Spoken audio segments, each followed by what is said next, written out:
یہاں تو یہ دیکھتے ہیں کہ میرے گھر میں کیا پکا ہے، پڑوسی کے گھر میں کیا پکا ہے، آج اس نے یہ پکایا تو میں اس سے اچھا پکاؤں۔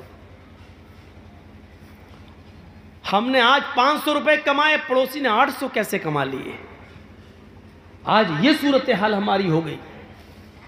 انسانیت کا درس دیکھیے، اللہ کے نبی فرماتے ہیں مومن نے عبداللہ ابن عمر رضی اللہ تعالیٰ عنہ، کون نہیں جانتا، جلیل القدر صحابی حضرت عمر فاروق کے بیٹے، ان کے گھر عقیقہ ہوا۔ عبداللہ ابن عمر اپنے بیٹے کا عقیقہ کر رہے ہیں، بکرے 2 جانور خرید کے لائے تو اپنی بیوی سے کہا اس کو 7ویں دن ذبح کرنا ہے نا، عقیقہ 7ویں دن ہے، 7ویں دن اس کو ذبح کرنا ہے۔ دیکھو میری بیوی، جب بکرے ذبح ہو جائیں اور گوشت پک جائے 7ویں دن تو میرے پڑوسی کو ضرور پہنچا دینا اس کا گوشت۔ پڑوسی یہودی تھا، ایک بات یاد رکھیے گا، سنیے، پڑوسی کون تھا؟ یہودی۔ اور حضرت عبداللہ ابن عمر کے ہاں آج بچہ پیدا ہوا، کل 2 جانور لے آئے، کل 2 جو ذبح کرنا تھا، 2 خصی، 2 بکرے، 2 مینڈے، 2 مینڈے وہ لے آئے اور کہا بیوی 7ویں دن جب ذبح ہو جائیں اور گوشت پک جائے تو پڑوسی کو پہنچا دینا۔ کہا ٹھیک ہے۔ پھر جب 4 دن رہ گئے، کہا دیکھو بھولنا نہیں، پہنچا دینا، کہ ہاں ٹھیک ہے۔ 3 دن رہ گیا، دیکھو پہنچا دینا، بھولنا نہیں۔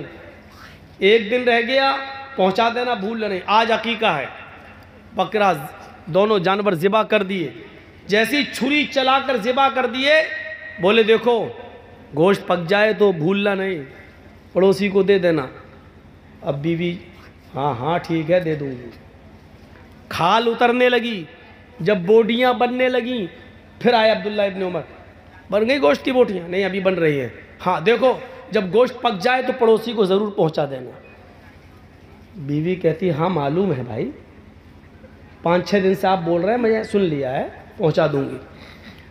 ہانڈی جب چولہے پر رکھ دی اور گوشت جب بھننے لگا تو کہا تیار ہو گیا، کیوں آپ کو زیادہ بھوک لگ رہی ہے کیا؟ کہا نہیں بھوک کی بات نہیں ہے۔ پھر کہا میں یہ دیکھ رہا ہوں کہ کب پکے گا، میرے پڑوسی کو۔ بیوی کو اب بہت غصہ آ گیا، کوئی بات بار بار کہی جائے تو آدمی پک جاتا ہے۔ مجھے یاد ہے، یہ کوئی آدمی مجھے ایئرپورٹ پہ سے لینے گئے اور لے کے آئے، مولانا صاحب ہمارے ہاں کے حالات بہت خراب ہیں، ذرا سنبھل کے بولنا، ایسا مت بولنا۔ میں نے کہا ٹھیک ہے بھائی یاد رکھوں گا۔ جب تک گاڑی چلتی رہی وہ یہی سمجھاتے رہے ہم کو۔ میں نے کہا ٹھیک ہے، اصل میں وہی ذمہ دار تھے اور تھانے میں ان سے لکھوا لیا گیا تھا کہ اگر کچھ ہوا تو سب سے پہلے میں تمہیں پکڑوں گا، تو ان کو تو ڈر اس لیے لگا ہوا تھا۔ اب گاڑی سے اترے، جس روم میں ہم کو ٹھہرایا، مولانا دیکھیے بھائی میری عزت کا سوال ہے۔ میں نے کہا ٹھیک ہے۔ ناشتہ آیا، پانی پیا، دیکھیے مولانا بہت زیادہ وہ CID والا پریشان کر رہا، بار بار فون کر رہا ہے۔ میں نے کہا ہاں بھائی ٹھیک ہے بھائی، میں صحیح بولوں گا، گھبراؤ نہیں۔ کھانا کھلا رہا تب بھی وہی، اس کا دماغ وہی لگا ہوا ہے۔ اسٹیج پہ بیٹھ گیا، آدھے گھنٹے تک دوسروں کی تقریر چل رہی تھی، میں بیٹھا رہا، اور جیسے ہی میں کرسی پہ بیٹھا پھر کان میں کہہ دیا مولانا ذرا خیال رکھیے گا۔ اب میرا ایئرپورٹ سے لے کے یہاں تک اس نے پکا کے رکھ دیا، میں نے شروعات ہی وہیں سے کر دی، اور پوری 2 گھنٹے تک میں نے پھر تو تقریر کی، جس سے منع کیا وہی سب سے زیادہ بولا،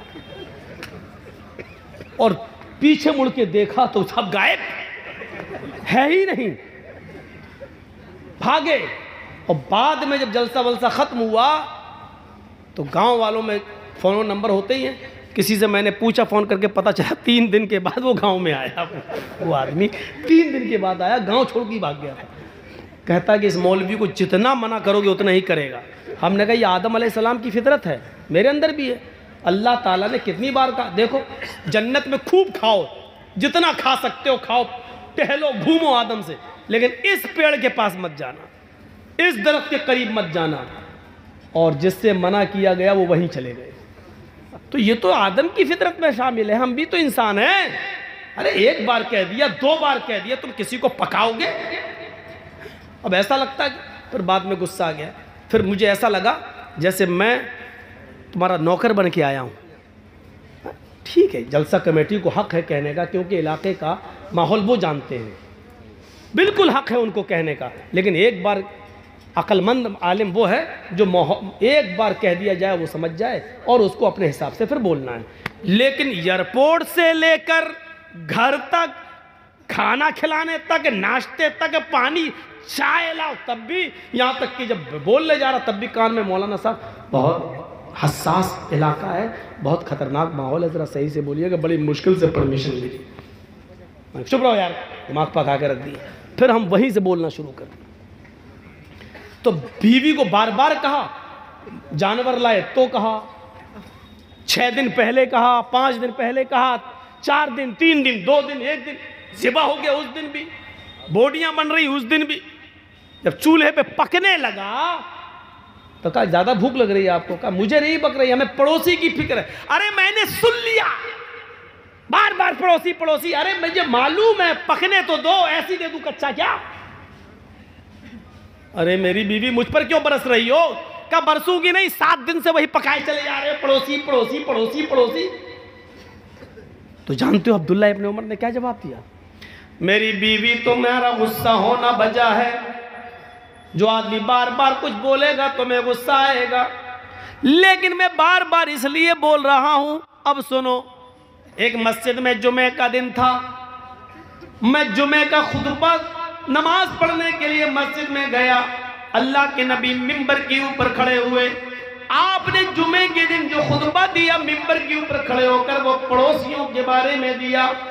پڑوسیوں کی اتنی اہمیت، اتنا مقام، اتنا مرتبہ بتایا کہ میں یہ سوچنے لگا اب رہ کیا گیا ہے، اب کون سی چیز باقی رہ گئی ہے جو چھوڑ دیا اللہ کے نبی نے.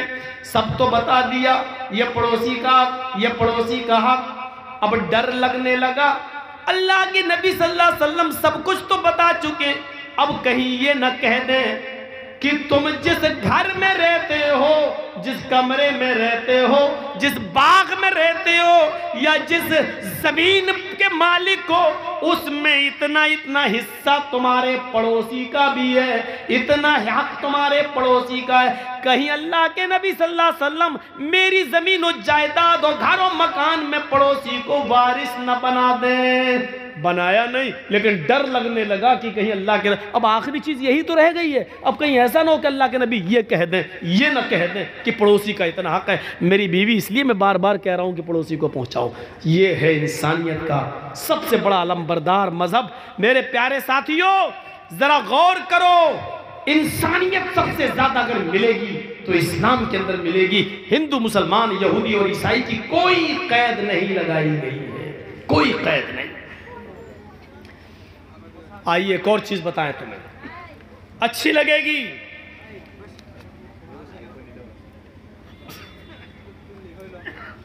آپ مجھ سے قرض، میں نے آپ سے قرض لیا ہو کہ بھیا کہاں جا رہے ہو؟ زیادہ اٹھا بیٹھا مت کرو سامنے سے. میں ٹھیک ہے ادھر سے نکل جائیں، ایک تو ویسے ہم ان کیمرے والوں سے پریشان ہیں. تو مولانا جرجی صاحب نے آپ سے قرض لیا ہے 20,000 روپے، 50,000 روپے، اور کہا 1 ہفتے میں ہم آپ کو دے دیں گے.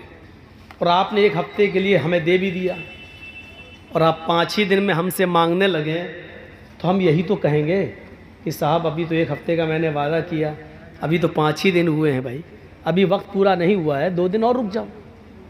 جب ہم پورے ہفتے میں آپ کو نہ دیں تب آپ ہم سے شکایت کر سکتے ہیں. یہی صورتحال اللہ کے نبی کے ساتھ ہوئی.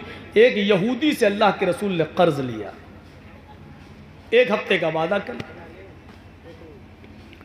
5واں دن ہوا اس نے قرض مانگنا شروع کر دیا. اے اللہ کے رسول میرا قرض مجھے دے دیجئے جو ہم نے آپ کو دیا تھا. تو اللہ کے رسول نے فرمایا ابھی تو نہیں ہے میرے پاس.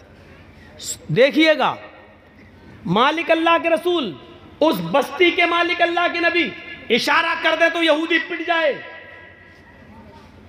اللہ کے نبی نے کہا کہ میرا قرض دو. اللہ کے نبی نے فرمایا اچانک تم قرض مانگنے لگے ہو؟ ابھی تو 5 ہی دن ہوئے ہیں، میں نے تو 1 ہفتے کا وعدہ کیا تھا۔ اس نے کہا ٹھیک ہے، میں نے 1 ہفتے کا وعدہ کیا تھا آپ نے، اگر مجھے آج ہی ضرورت پڑ گئی ہے تو میں کیا کروں، مجھے آج ہی چاہیے۔ اللہ کے رسول صلی اللہ علیہ وسلم فرماتے کہ آج تو آنن فانن میں کر نہیں پاؤں گا، اتنی جلدی میرے پاس انتظام کیسے ہو سکتا ہے؟ تم نے تو اچانک میرے سامنے اپنے قرض کے لیے ہاتھ پھیلا دیا۔ اس یہودی نے غصے میں کہا اے محمد صلی اللہ علیہ وسلم، صلی اللہ علیہ وسلم تو ہم اس لیے کہہ رہے ہیں کہ نام آ رہا ہے، اس نے تو نہیں کہا اے محمد آپ کو آج ہی میرا قرض دینا ہوگا۔ آپ نے کہا وہ تو نہیں ہے، ابھی 2 دن باقی ہے، میں 2 دن کے اندر اندر تمہارا قرض واپس کر دوں گا انشاءاللہ۔ اس نے کہا مجھے آج ہی چاہیے، اور اگر آپ میرا قرض نہیں دیتے ہیں تو میں اس جگہ سے تمہیں جانے نہیں دوں گا، اس جگہ سے میں تمہیں اٹھنے نہیں دوں گا۔ امام بیہقی اپنی سنن کے اندر اس روایت کو لاتے ہیں، سنن بیہقی کی روایت۔ اللہ کے نبی کہتے ہیں پھر تمہاری مرضی، اگر تم مجھے اس جگہ سے جانے نہیں دیتے ہو تو میں اسی جگہ بیٹھ جاتا ہوں۔ اپنے سر سے عمامہ اتارا اور اسی جگہ پر اللہ کے نبی بیٹھ گئے، بچھایا اور بیٹھ گئے، وہ یہودی بھی بیٹھ گیا۔ ظہر کی اذان کا وقت ہوتا ہے، اللہ کے رسول فرماتے ہیں یہودی مجھے اتنی دیر کے لیے مہلت دے دے کہ میں مسجد میں جاؤں اور نماز پڑھ کر واپس آ جاؤں اور اس جگہ پر بیٹھ جاؤں۔ اس یہودی نے کہا میرا قرض دے دو اور شوق سے نماز پڑھ دے جاؤ، اور اگر نہیں دیتے ہو تو میں نماز پڑھنے کے لیے بھی آپ کو یہاں سے اٹھنے نہیں دوں گا۔ آپ نے ظہر کی نماز وہیں پڑھی، عصر میں بھی اجازت نہیں دی، عصر بھی وہیں پڑھی، مغرب بھی وہیں پڑھی، عشاء بھی وہیں پڑھی، رات بھر بھی اس نے اٹھنے نہیں دیا۔ آپ نے پوری رات وہیں گزاری، فجر کی اذان کی آواز آئی، آپ نے فجر بھی وہیں ادا کی، سورج نکلنے تک آپ وہیں رہے۔ جب سورج نکل گیا اور کافی بلند ہو گیا تب وہ یہودی اللہ کے نبی صلی اللہ علیہ وسلم کے قریب آ کر بیٹھتا ہے اور کہتا ہے محمد صلی اللہ علیہ وسلم میں آپ سے قرض نہیں مانگنا چاہتا تھا، نہ میرا ارادہ تھا کہ قرض مانگا جائے، بلکہ کل ہی میں نے اپنی کتاب تورات کو پڑھا تھا، کل ہی میں نے اپنی کتاب تورات کو پڑھا تھا۔ اس تورات میں لکھا تھا کہ آخری نبی جو آئے گا وہ بڑا حلیم اور بردبار ہوگا، اس کو غصہ نہیں آئے گا، اس کو سخت سے سخت لہجے میں بھی اس سے گفتگو کی جائے گی تو وہ خندہ پیشانی سے سنے گا، اس کی پیشانی پر پسینہ نہیں آئے گا، وہ بدتمیز نہیں ہوگا، اس کے اخلاق بہت اچھے ہوں گے۔ بس یہی سوچ کر میں آپ کو آزمانا چاہتا تھا، میں دیکھنا چاہتا تھا کہ وقت سے پہلے قرض مانگوں تو آپ کو غصہ آتا ہے یا نہیں آتا ہے، آپ اپنے صحابیوں سے ہمیں پٹواتے ہیں کہ نہیں پٹواتے، میں یہ دیکھنا چاہ رہا تھا، میں یہ دیکھنا چاہ رہا تھا۔ جیسے آج کل دیکھ رہے ہیں نا بوکھلاہٹ، جب دیکھا جا رہا ہے کہ ہماری ہوا ڈھیلی ہے، پوزیشن خراب ہے، تو کسی طریقے سے ہندو مسلم کرایا جائے اور جو ہمارے پالتو کتے ہیں جو ہماری ہڈیوں پہ پل رہے ہیں انہی کے ہاتھ سے گولیاں چلوائی جائیں اور کئی لوگوں کو مروا دیا جائے۔ سمجھ گئے نا؟ اب کھل کے مت بلواؤ یار، حالات نازک ہیں، اشارہ آپ سمجھ لیجئے، اتنا میں نے بول دیا جس پر میرے اوپر کیس نہیں ہو سکتا۔ پالتو کتوں کے ذریعے جن کی ہڈیوں پر جو پل رہے ہیں ان کے ذریعے گولیاں چلوا کر ہندو مسلمان کرانے کی سازش، کیونکہ ہمارے پاس کوئی اور راستہ نہیں ہے الیکشن کو جیتنے کا سوائے ہندو اور مسلم کرنے کے، یہ جتنا زیادہ استعمال کیا جائے۔ دیکھیے ہمارے اتر پردیش کا حال دیکھیے، ہولی بڑی آرام سے گزر جانے دی، رنگ بڑے آرام سے پھک جانے دیا، ہولی بڑے آرام سے منوا لی گئی، اور جیسے ہی رمضان کا مہینہ آیا آج یہ آرڈر نافذ کر دیا گیا کہ کسی بھی دھارمک استھل پر 5 آدمی سے زیادہ نماز پڑھنے کی انومتی اجازت نہیں ہوگی۔ اور اللہ کی قسم میں علم غیب سے واقف نہیں، لیکن میں نے اتر پردیش کی ایک تقریر میں کہہ دیا تھا کہ ہولی تک لاک ڈاؤن میں تھوڑی ڈھیل مل رہی ہے، یہ ہولی جیسے ہی جائے گی سب پہ شکنجا کسا جائے گا اور تیر بالکل نشانے پر لگا۔ آج یہ آرڈر نافذ ہو گیا ہے اتر پردیش کے اندر۔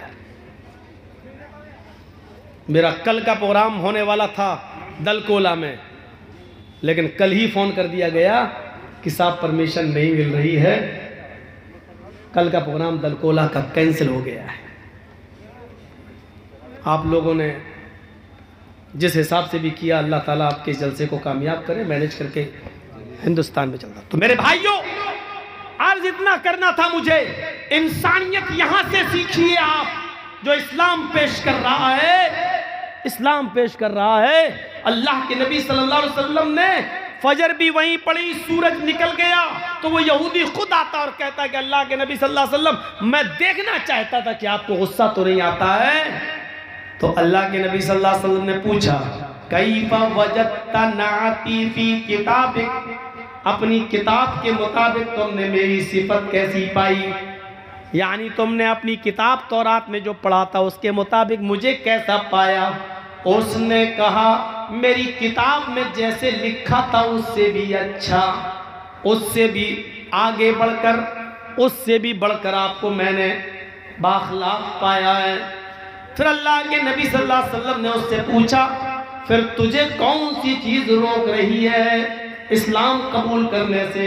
یعنی اپنی کتاب کے مطابق جب تو نے مجھے ویسا پا لیا جیسی تیری کتاب میں لکھا ہے تو پھر تو اسلام قبول کیوں نہیں کرتا؟ پھر کون سی چیز مانے، پھر کون سی چیز تجھے روک رہی ہے اسلام قبول کرنے سے؟ کہنے لگا ہاتی یدک ابایک علی الاسلام، اے اللہ کے نبی اپنا ہاتھ بڑھائیے، اپنا ہاتھ لائیے، میں آپ کے ہاتھ پر ہاتھ رکھ کر کلمہ پڑھنا چاہتا ہوں۔ اللہ کے نبی نے اپنا ہاتھ بڑھایا اور اس یہودی نے اسی وقت کلمہ پڑھا، اشہد ان لا الہ الا اللہ و اشہد ان محمدا عبدہ و رسولہ۔ اس زمین کے مالک ہم، اس شہر کی پوری باغڈور میرے ہاتھ میں، میرا ایک ایک صحابی میرے ایک اشارے پر قتل کرنے کے لیے تیار، لیکن ایک معمولی یہودی کہہ رہا بیٹھ جاؤ، جب تک میرا قرض نہیں دو گے میں اٹھنے نہیں دوں گا۔ اللہ کے رسول بیٹھ جاتے ہیں۔ اس یہودی کا حق ہے، وہ قرضہ لے سکتا ہے، سختی سے مانگ سکتا ہے کیونکہ اس نے مجھے قرضہ دیا ہے۔ یہ الگ بات ہے کہ وقت سے پہلے مانگ رہا ہے، لیکن اس نے اپنے قرض کا مطالبہ کیا ہے۔ اللہ کے رسول نے انسانیت دکھائی، سب کچھ طاقت پاور سب کچھ ہونے کے باوجود بھی آپ نے کسی صحابی سے یہ نہیں کہا نہیں۔ حضرت عمر بگڑنے بھی لگے، تیری اتنی ہمت ہمارے نبی کو؟ اللہ کے رسول نے کہا نہیں اے عمر نہیں، وہ مجھے کہہ رہا جو کہہ رہا تم کو نہیں، آپ اپنا کام کریے۔ آپ نے حضرت عمر فاروق کو روک دیا اور خود آپ اس کے ساتھ ویسا ہی کرتے گئے جیسا وہ چاہتا گیا۔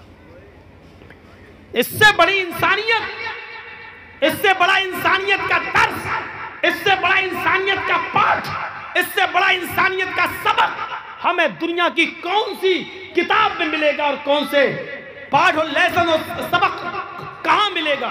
میرے بھائیو آؤ ایک اور منظر دکھلاتے ہیں آپ کو۔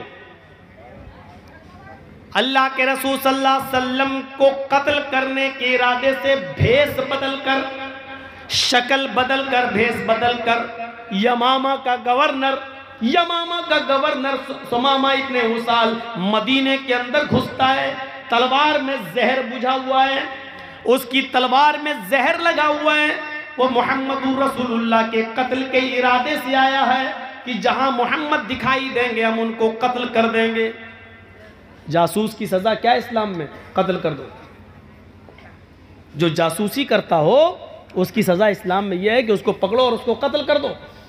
تو حضرت محمد رسول اللہ کے قتل کے ارادے سے آیا، کون؟ یمامہ کا گورنر۔ کون ہے؟ یہودی ہے، مدینے میں گھس گیا، لیکن محمد رسول اللہ صلی اللہ علیہ وسلم کی خفیہ اور